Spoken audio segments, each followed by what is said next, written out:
le champ de lotus.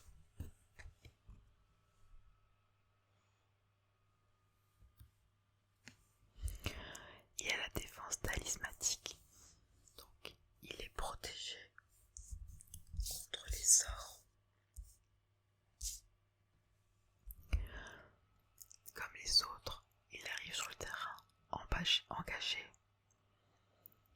mais en plus je dois sacrifier 2 autres terrains, c'est-à-dire que je dois les mettre dans mon cimetière et non dans ma main comme pour le précédent terrain.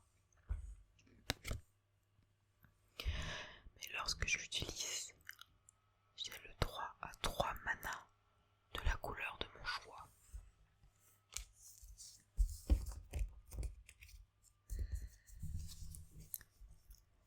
Un autre type de carte dans Magic, ce sont les créatures.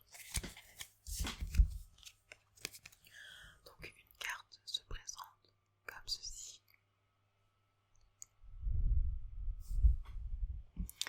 Donc là ici vous avez le coût en mana ou terrain, donc 2 de n'importe quelle couleur, 2 blancs et 2 bleus.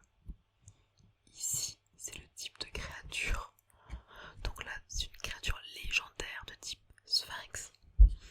Et ici il y a ce qu'elle fait, donc elle a le type vol. Et à chaque fois qu'une créature m'attaque ou attaque un Planeswalker que je contrôle, je peux piocher une carte. Je vous expliquerai après ce que sont les Planeswalkers. Souvent sur les cartes, on a une petite phrase. Donc là ici, je sers uniquement la justice, mais ce devoir m'entraîne à servir tout Ravnica. Donc Ravnica, qui est un monde de Magic. Et en dessous, vous avez 2 numéros, donc 6 et 4, 6 étant la force d'attaque, en l'endurance représentant la vie de la créature.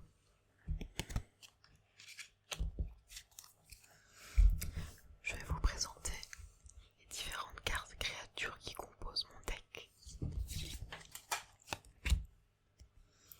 Alors, l'esprit des tours, qui me coûte 3 manas de n'importe quelle couleur et 1 mana blanc. C'est une créature de type esprit qui a le vol, et les autres créatures qui ont le vol que je contrôle gagnent +0, +1. Donc le vol, ça signifie que seules les créatures avec le vol peuvent contrer les attaques des créatures avec le vol, mais aussi les créatures qui ont portée, donc qui peuvent atteindre les créatures de type vol.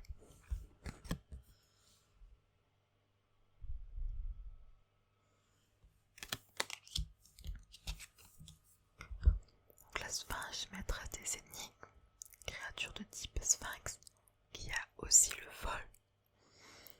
Et lorsqu'elle arrive sur le champ de bataille, je peux renvoyer une créature ciblée qu'un adversaire contrôle dans la main de son propriétaire, donc dans sa propre main.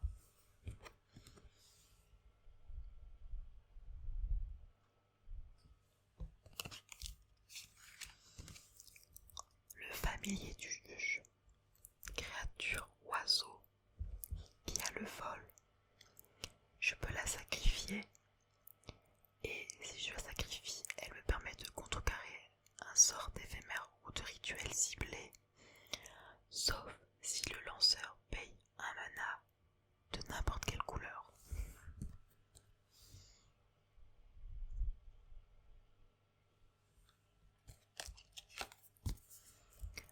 Le mur de runes, créature mur, défenseur. Quand le mur de runes arrive sur le champ de bataille, regard 1. Alors défenseur, ça signifie que cette créature ne peut pas attaquer. Et en général, les défenseurs n'ont pas d'attaque. Donc ici c'est une 0-4. Regard 1 signifie que je peux regarder la première carte de mon deck.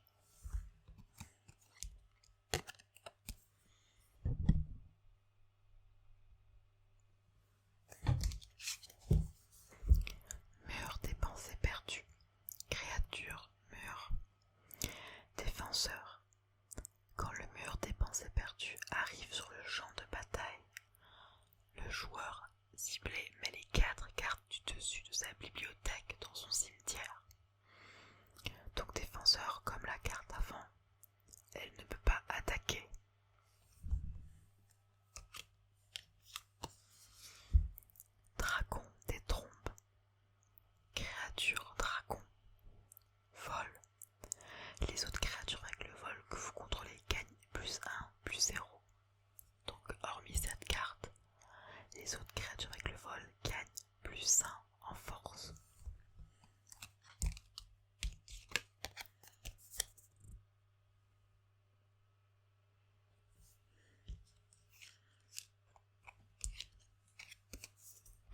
Le courtier d'élite, créature, humain et soldat. Donc pour un mana de n'importe quelle couleur et un mana bleu, et je dois l'engager, ça me permet d'engager la créature ciblée. Donc pour engager une carte, quand on la pose sur le terrain, elle est comme ceci, verticale. Quand on l'engage, on la met à l'horizontale. Et dans ce cas-là, elle ne peut pas attaquer.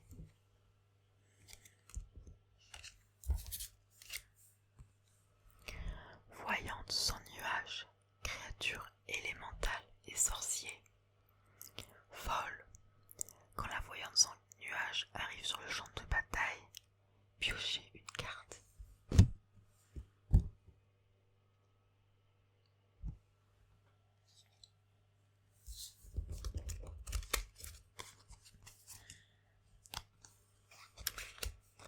Il existe aussi des cartes enchantement. Mon deck est basé sur une carte enchantement, c'est d'ailleurs la seule que j'ai dans mon deck, en 4 exemplaires.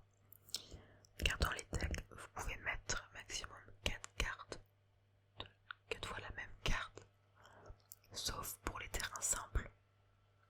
Donc corrosion psychique. À chaque fois que vous piochez une carte, chaque adversaire met les 2 cartes du dessus de sa bibliothèque dans son cimetière.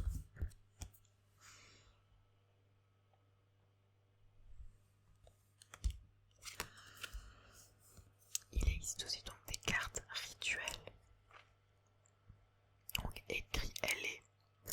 Ce sort coûte 1 mana, n'importe quelle couleur de moins à lancer si vous contrôlez une créature avec le vol. Et elle me permet de piocher 2 cartes.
carte alors que votre bibliothèque ne contient aucune carte, vous gagnez la partie à la place. Donc ça c'est un effet de base qui est appliqué dès que je pose Jace sur le champ de bataille. Alors les Planeswalkers marchent différemment des créatures. Donc là ici ce sont leurs points d'honneur et ils ont des capacités qui leur donnent des points d'honneur ou qui leur en enlèvent. En plus de ça, l'adversaire peut soit vous attaquer avec cette créature, soit cibler le Planeswalker. Un Planeswalker ne peut pas contrer d'attaque, seules les créatures le peuvent. Donc plus 1, le joueur ciblé met les 2 cartes du dessus de sa bibliothèque dans son cimetière, piochez une carte. 8, piochez 7 cartes, puis si votre bibliothèque ne contient aucune carte, vous gagnez la partie.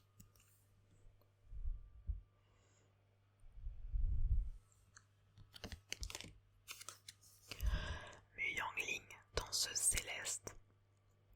Plus 2 jusqu'à votre prochain tour, jusqu'à une créature ciblée gagne -2, -0 et perd le vol. -3, créez un jeton de créature 4/4 bleu, élémental et oiseau avec le vol. -8, vous gagnez un emblème avec les îles que vous contrôlez ont engagé, piochez une carte. Donc pour la -8, ça veut dire que tous les terrains îles que j'ai, donc comme ceci, lorsque je les engage, ils me permettent de piocher une carte.